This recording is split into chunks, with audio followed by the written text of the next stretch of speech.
si Liliana Rostoma, representing my home, my team, my barangay, Team Papatri. Kumusta ka naman ko siya? Okay lang. Try mo ba? Ulit ka na. So here is your hashtag. Kung may solid more, meron yung hashtag victory. Thank you so much. Hashtag victory. Victory is something having a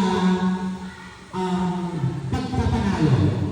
But in life, a lot of you know that as a part of frequent community, we receive a lot of discrimination, judgment, and even comment our efforts in life.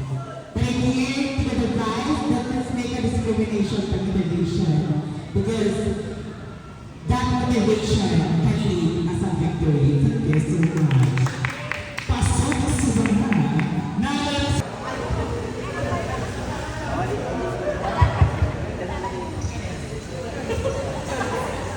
Good morning to each and everyone here right now. Sir Gilbert, ang cute mo nung baby ka. Pero mas cute ka pag baby mo. Standing in front of you is 24-year-old student.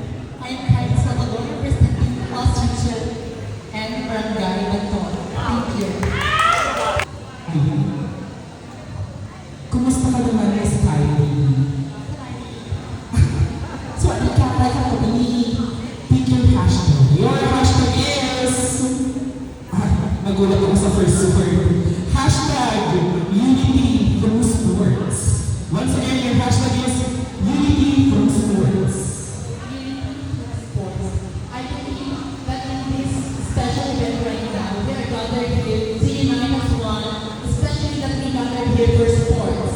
And it is important for us to learn camaraderie, sportsmanship, and most especially, love for all. Because it's not about just the wins and the losses that we are here right now, but we are here to unite as one, to be one, and unite Santa Marians. And I thank you. Wala pa bang palakpakan?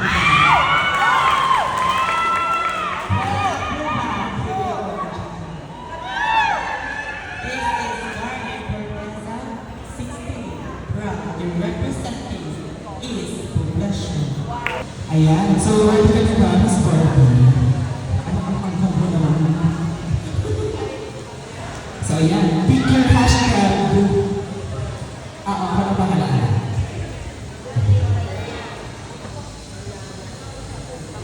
Your hashtag is discipline. In Tagalog, disiplina. Thank you for the very question.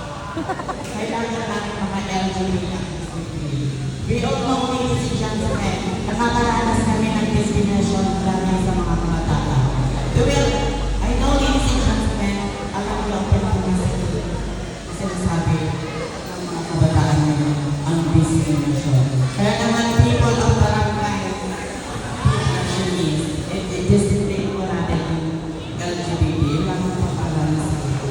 Thank you so much, Ms.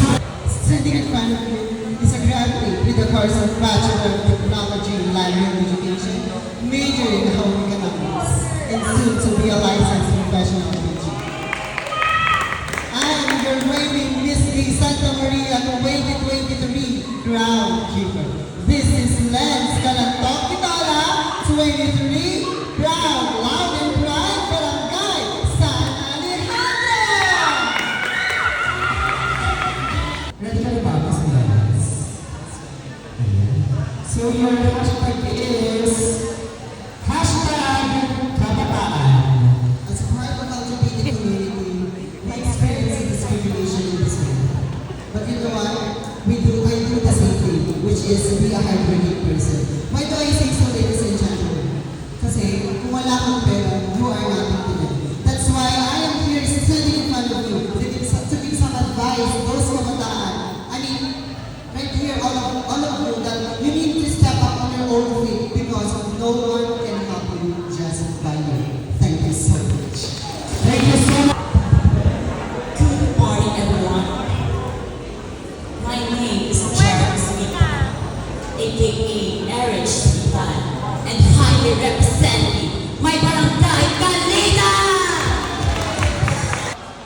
Bunod ka na kami yung hashtag. And your hashtag is Sina, our event. Kamukha ni Jerome. For my own opinion, the SINA is das. Okay, the SINA is Liwanag is very important to our health. The vitamins that we need to absorb like the light. So, if you don't kapag hindi ka na maka-absorb ng sunlight, which is makukulangan ka ng energy. Ganun din po mga halaman, kapag di po sila naiinitan o nasinagan ng araw, ay may chance po sila mamatay in night sleep.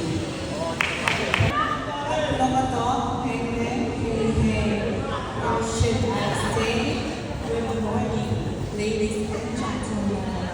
This is Jerry Jerez, 16, representing for the home of champions, Cluster 1. Ang fresh ng tanong, fresh from Agno River. Ang dito na naman, pumunta na dito. Ikaw na ako. Your hashtag is... Di ba nilagay ka naman ang pinag-mo? Hashtag Barangay Pride.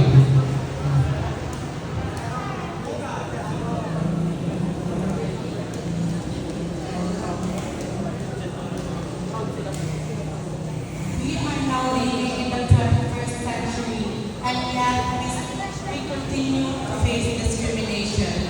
Hashtag Barangay Pride. This is something that we can apply.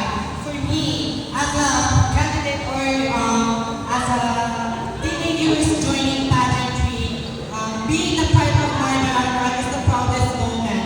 And I think that this opportunity for me can help to empower other parts of the LGBT community, especially for those who are scared of coming out to be one or to be part of the LGBT community. And I think I can make this as an inspiration and to be the voice of the voiceless. And that will be all. Thank you. A very good answer coming from John.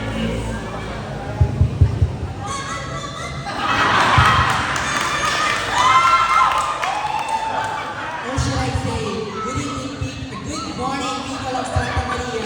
Standing in front of you is a former vice mayor. I am Chief Olagochina, and I am representing from the home of death. Representing Barangay Santa Rosa. Joanne Starry Martin. Ay, gutom na siya. Dahil dyan, sponsor ka na daw po ng mukbang game. Ah, si Pamilyo na. Your hashtag is the very competition itself, Miss Gay. Okay. Hashtag Miss Gay. To be honest, I don't want to join this Miss Gay because andyan naman kasi si Mayor na sasali. So, okay, go. Miss Gay. It is celebrating of the LGBTQ. LGBT, that's why today, I'm standing here in front of you to be the voice of who are those voiceless within our community. And acceptance and inclusivity is all I need. And as a Miss Gay Santa Maria, I want to be